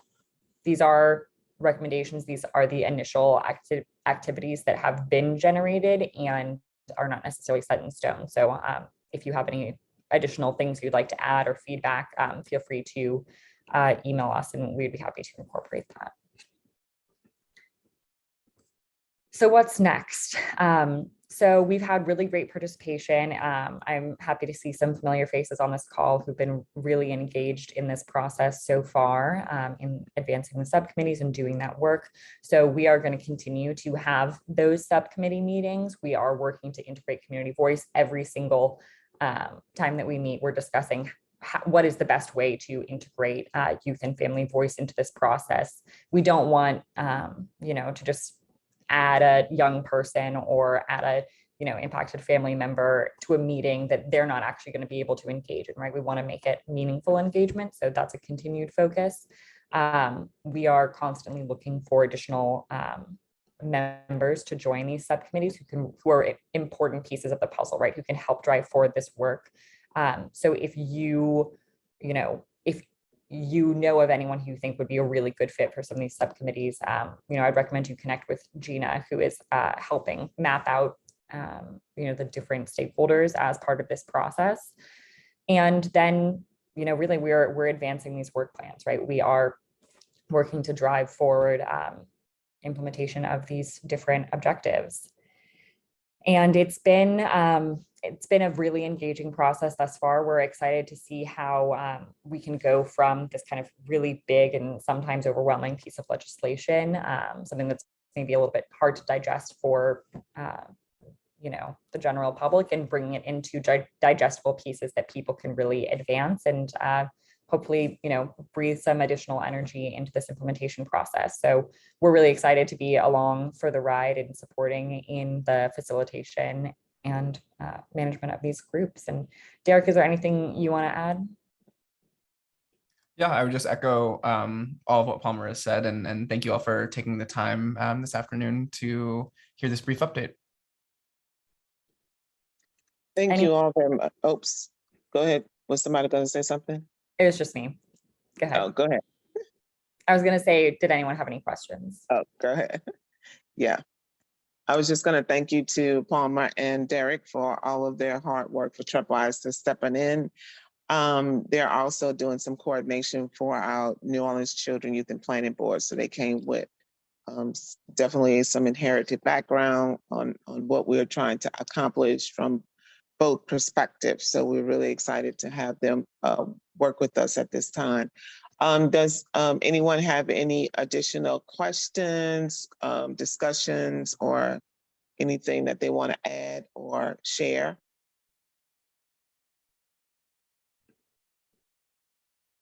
Okay, awesome. Again, we'll send the information out. Please feel free to follow up with questions or comments.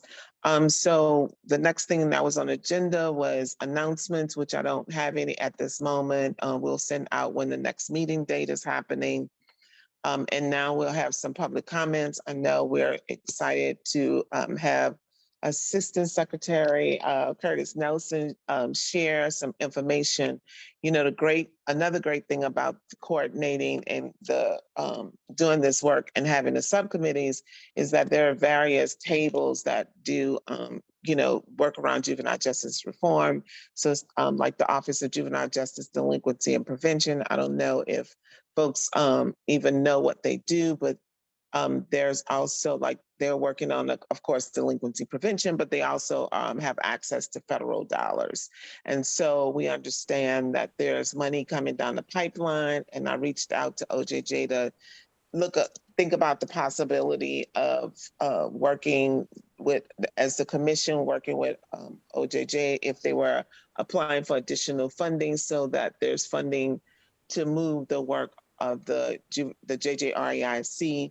But also OJJ applied for funding, and I think they received $1 million last year around doing juvenile justice reform. So I'm curious to see how, what their work is going to be around juvenile justice reform and how we can connect what they're doing, what we're also already doing, and to make sure that there's more transparency and accountability and that we're all just working together to get to where we're trying to get and that we talked about with regarding our goals and visions for the juvenile justice system. So thank you, Curtis and team thank you, Assistant Secretary Curtis Nelson, for being here and sharing your information. Madam Chair, I will always be courteous to you. I have my Chief Operations Officer on, Ellen. Ellen, do you want to give an update on that specific grant? Sure.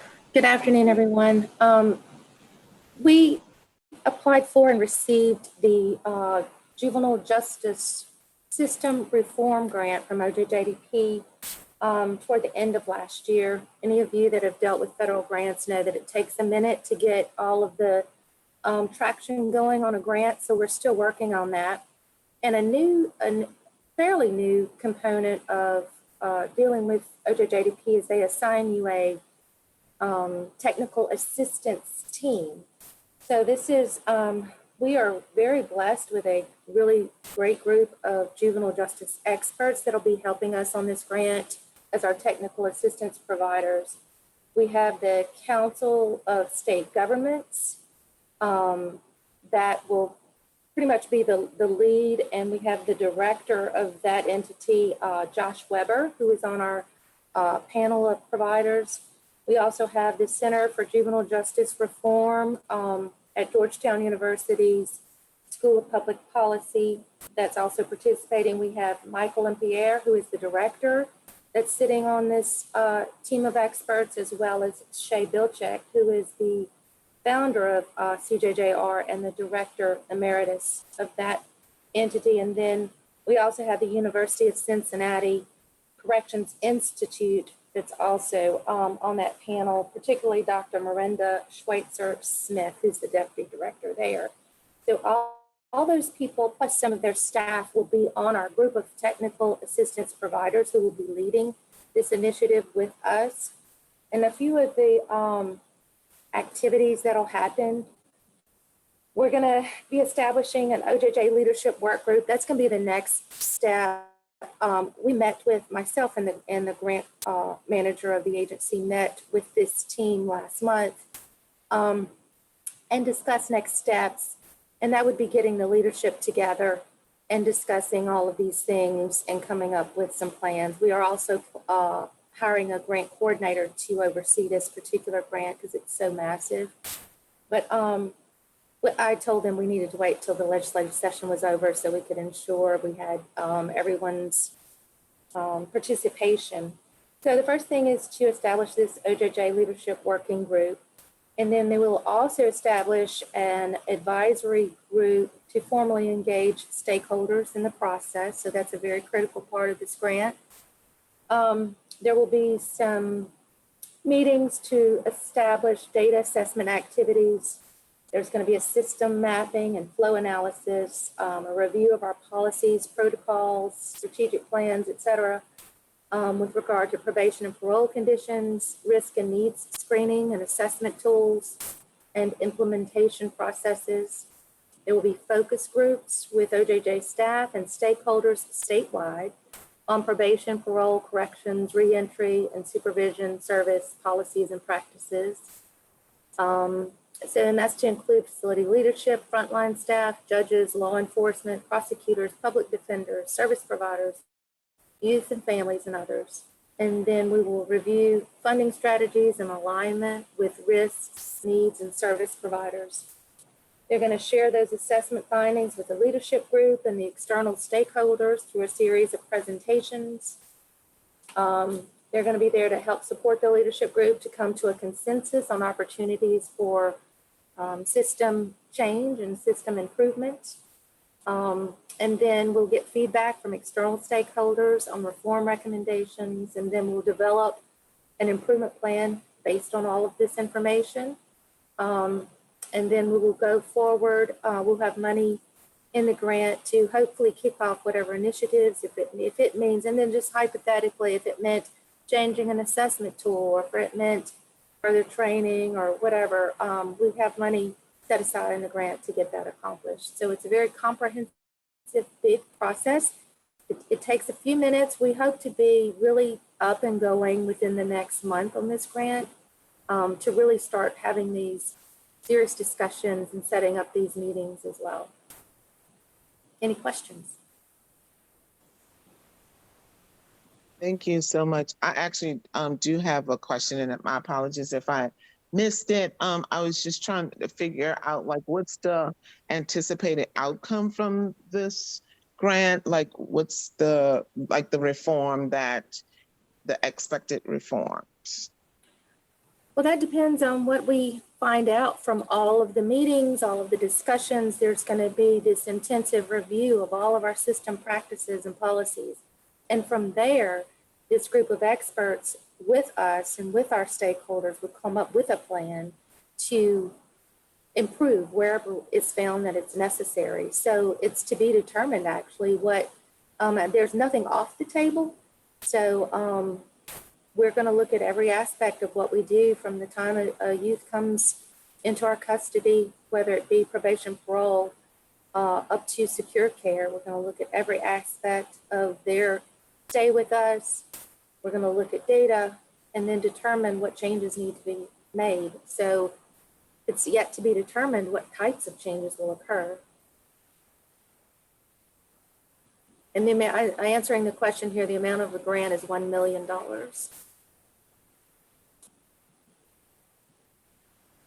Gotcha.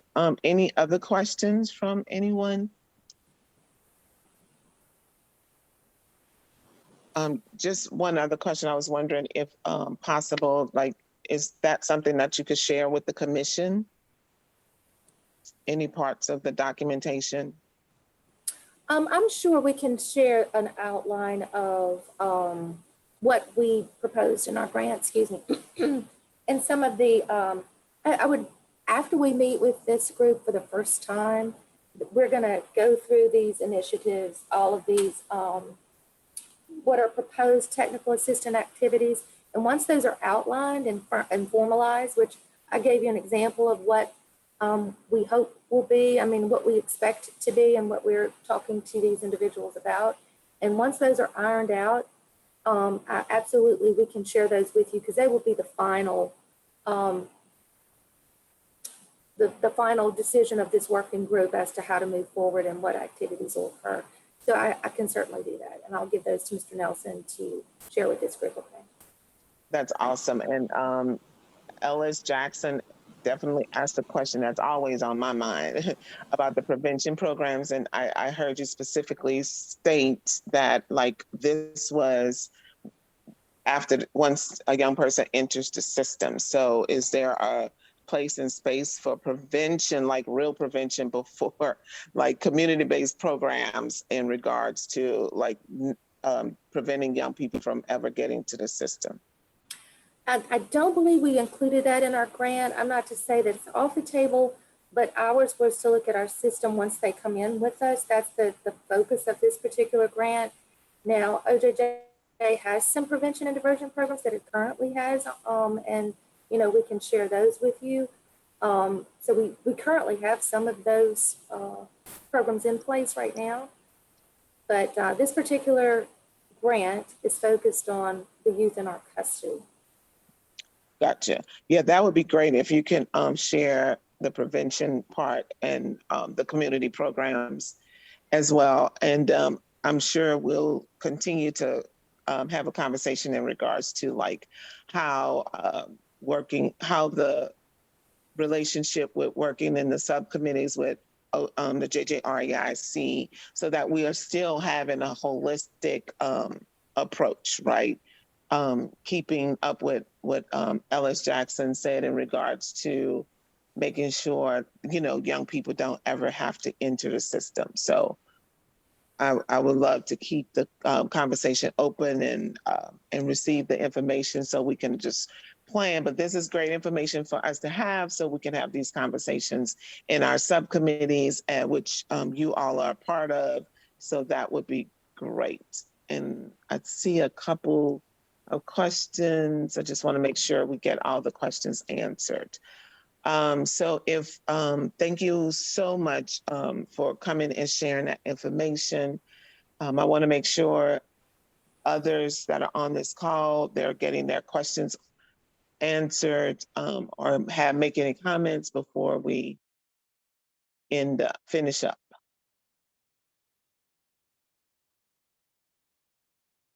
Gina, this is just a public comment that in general about our discussion, you know, about stakeholders and juvenile justice involvement. There's a disconnect that I think Richard talked about in this year's legislature about what kids need and what kids actually can benefit from. But also, I think we should bring some light on our discussions with the judges. Our juvenile judges also need to hear some of this because I'm in court sometimes with families who are not trusted by the judge to take care of their child. And they think that the agencies can rear children better than families can. And I think if we put some of these prevention dollars in the hands of the families and the communities, we wouldn't have to have kids in custody in the numbers that we have. So I just wanted to say if we could, I don't know if we have any juvenile justice attorneys on the committee or if that's a possibility, but maybe if we could get their ear or something like that eventually, it might be helpful. Yes, you are definitely hitting the nail on the head. And, you know, from Flick's perspective, like we spent years moving through the various tables, right? And so there's, in hopes to create a holistic budget, right? Youth serving budget, because I hear a lot that there's no money in the budget. We don't have enough money, but there are all these spaces that money is available, but they're not connected. And again, there seems to be an exorbitant amount of funding on once a child enters the system, which I think, you know, and I think many people on the call agree, it's ludicrous to watch a child struggle and a family struggle and then provide help or services, and I'm using my air quotes, and then call that prevention, because that's would never be my definition of prevention. And so again, that's the whole point of the trying to coordinate the services. And we've brought OJJDP to the table. We do juvenile judges to the table. Judge Grover is a part. So there's several places, and we're going to continue to make sure people get a holistic, because we're trying to not have a disconnect, right? And so when we're making laws and policies, our lawmakers need to be informed, like what's out there, what have we done, what have we tried, but we continue to hold our young people more accountable than we hold our systems, right? So just as we're creating this tiered system, placing all of the blame on the young people for the fact that, there needs to be more and qualified staff that's going to provide the therapeutic services. So these are the conversations we just got to continue to have, and why there's such an urgency for the, to look at the juvenile justice reform that was there, analyze it and see where we're missing. As a system, we should hold ourselves way more accountable than we do our young people in our most vulnerable community. What do we have gaps? But if the decision-making tables are not talking to each other and they're coming up with solutions, and the lawmakers are wanting to be more punitive without assessing what's missing and what we did not do, we're going to turn this system over to our young people again.